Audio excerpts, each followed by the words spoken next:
There are still a couple of tools here in Planmeca Romexis that can help us in implant planning and that weren't covered in the other tutorials. So let's here take a look at generic crowns, abutments, and the implant report. So firstly, if we don't have this individual virtual crown in the plan, so this crown here was designed in our CAD/CAM module and added to the plan through this fit model tool. But if we wouldn't have this individual crown and we would still like to have some kind of crown to assist us in implant planning, we could use our generic crown library. So if we activate this icon here, it will actually bring us to this crown library tab of our implant library. So here we have a generic crown model for each tooth number. So for this one, we could pick the right crown model and add that to plan. So now we would still need to add this to the plan by clicking on any of these slice views. Before continuing, let's change the color of our generic crown so that we can recognize it better in the plan. So we can go here to Object Browser where we have our generic crown and click on this color box in order to pick a new color for our crown. Let's first reposition our crown so we can move it around on any of these slice views, just like the implant, so we can grab it with our left mouse button and we can use these control points in order to rotate it.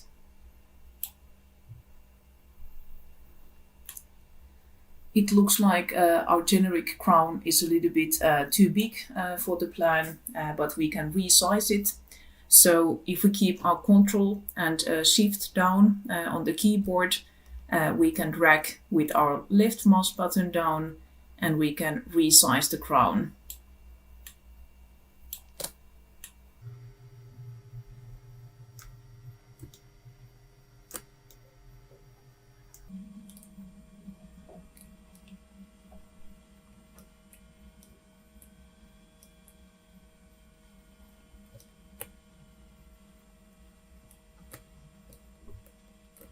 So this adjustment we can do on any of these slice views.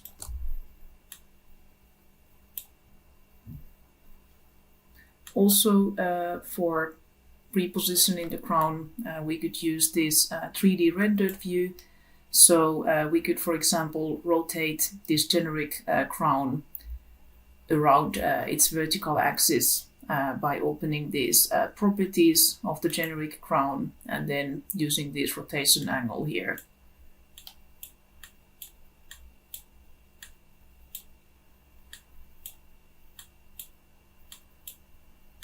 Also, we could directly move the generic crown also here in the 3D rendered view by keeping the Control and Shift down on the keyboard and grabbing with our left mouse button down.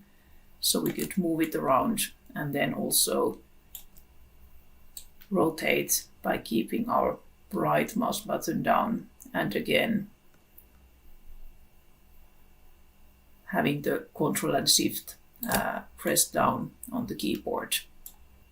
If we would like our implant and the generic crown to stay together so that we could move them together in the plan, we could select both of these, the implant and the generic crown here in the object browser, and we could use this icon that looks like a little piece of a chain. So this would group the objects so that we could move both of them around in the plan. And likewise, we could detach them from each other by selecting them and clicking on this icon again. Let's then take a look at abutments. So firstly, we have some abutments here in our implant library. So here in this abutment library tab, we have CAMLog abutments. So we could select here a suitable abutment and attach that to the plan. So this would be attached to the currently activated implant.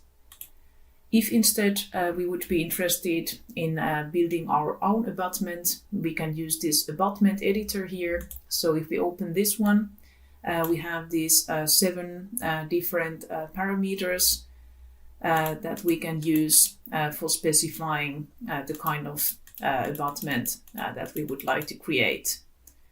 So here we could also directly type in these values. And when we are hovering our mouse on top of these values, the corresponding part of the abutment gets highlighted here in the 2D view.